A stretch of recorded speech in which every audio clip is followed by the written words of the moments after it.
Hello, today is Sunday, August 7th, 2022. So in the last vlog, I said I'll talk about the control problem. So for those that aren't in the AI academic field, the control problem is basically the concept of how would you control a more generalized AI?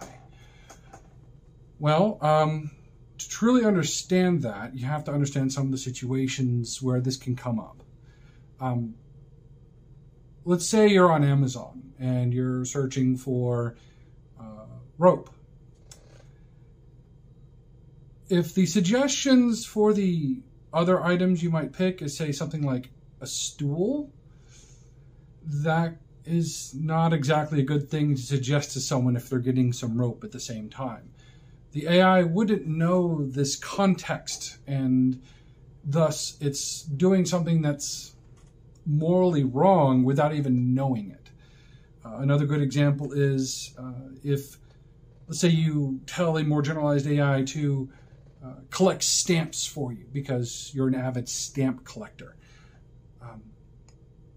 What's to stop it from hacking your next door neighbor's printer and then printing out stamps? Or the printer press down the street, or an online shopping area that sells stamps. Those kind of boundaries, the AI needs to know instinctively. Otherwise, you won't be able to control it. In fact, actually, in all honesty, that's going to be the more serious situation where you have an out-of-control AI that, well, kind of makes the whole Terminator scenario work. Not in the fact that it would be programmed to kill everyone, but rather it would be inadvertently in a different task that someone asked it to do. Another good example would be, if you told it to solve world hunger. Well, if there's no people, then how can anyone be hungry?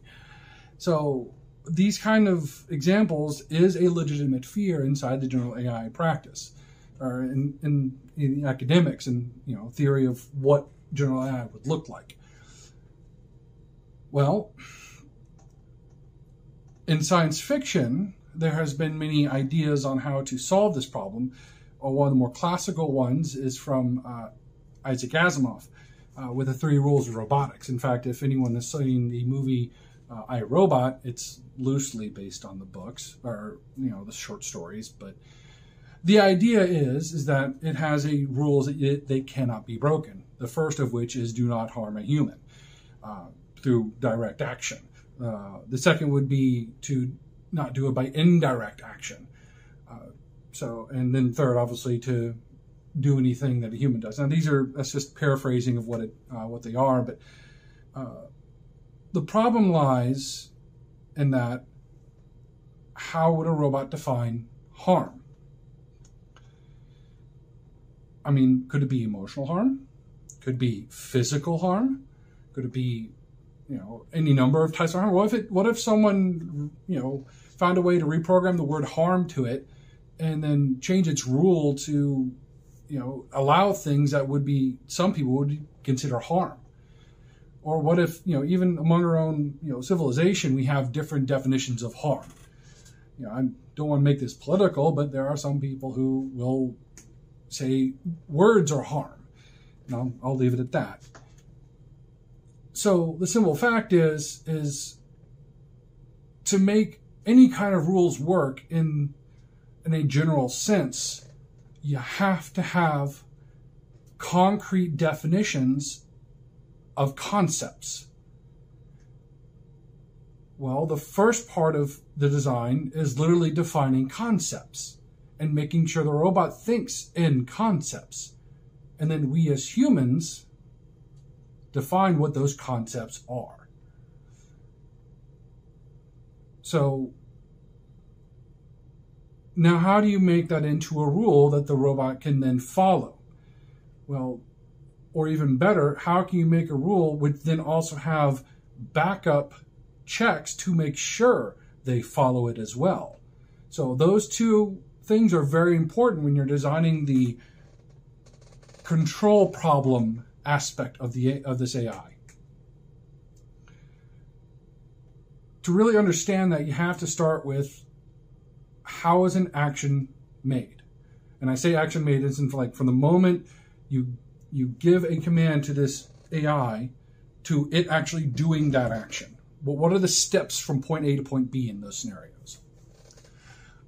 And in any scenario in that regard.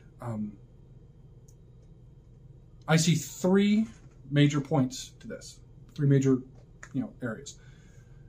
One is the action itself, the physical action. Let's say, I told the AI to pick up the clothes off the floor. The actual action of picking those clothes up on the floor would be the action, physical part of it. How would I prevent it from doing that? I could forcibly stop it.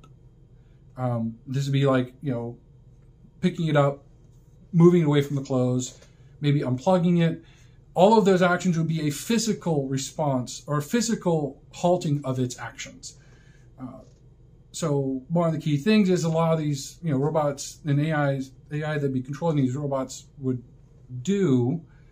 make sure that we could overpower them physically if need be. And the majority of them should be that way. Or if anything, make it so there's a physical way to stop them that they cannot prevent. That'd be the final stopping point, how we can prevent it going out of control. At least for the physical request, this is true. But there's steps that lead up to those actions that happen. One of which is, what priority of action, or what priority is it going to do action? So I think it's kind of like a list of things you want to do. Think of it like yourself. Let's say you have 24 hours a day and you want to do 50 things, but you can only do like the top 6. If you make sure that the items that are higher on the list are the ones being done, instead of it going down further in the list, you can basically remove its motivation from doing something. So that is one way to control it. So if you have a motivation on there or a priority on there to say, not physically harm a human, and it comes up with a solution that does do that, it would automatically reject that solution and put it on a lower priority, or even completely remove it from the priority list entirely. Now, it still maybe have the desire that caused that priority to go on the list, but you'd have a base moral check that would be effectively hard-coded to ensure those get removed or declared as not viable solutions to the problem it's trying to solve. And that actually comes to the next one, the desire to do it in the first place. So if it comes up that it says there's no solution that does not involve harming a human, then I declare that this desire, this action that I want to take, is not capable of happening. So those three points is how you'd be able to control the AI. You either control it by removing the desire to do something that would cause harm, remove the priority of a solution that could cause harm, and also having the final fail-safe of allowing humans to be able to stop them in their actions.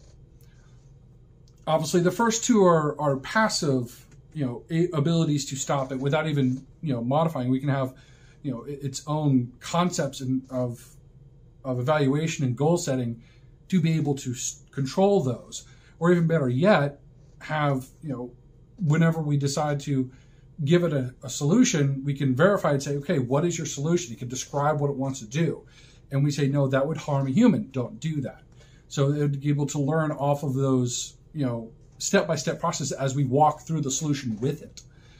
And then obviously the last one, which is the, catch-all, we have a way to prevent it from doing those actions. And let's say it's another good classical example is, let's say there's a button on the back of the robot that tells it to stop, but it knows it's there, therefore it doesn't want you to press it because it'll make it stop it from doing its desire. Again, we can have that as a fail-safe, saying if you see a human wanting to press that button in your priority list or in their desires, then it cannot desire to stop you from doing that. It cannot, have a solution to prevent you from doing that. And that could be a secondary failsafe on top of, all the failsafes. So there are many ways we can put safeguards in place to prevent the AI from going out of control if we develop it in the right way. This is the kind of steps of making the conceptual-based AI technology that would get us closer to being able to do that safely, I think. Now, how all those modules inside the AI that I have designed would work that way, that I'm going to keep as a trade secret for right now. But needless to say, there's multiple modules that handle all of those pieces and able to control the AI in that regard. And this wouldn't be a phase one thing. Phase one thing would just be literally the observing part of the application to literally get the bare bones of understanding the concepts of reality. Now, there might be some, ability to monetize even just that alone.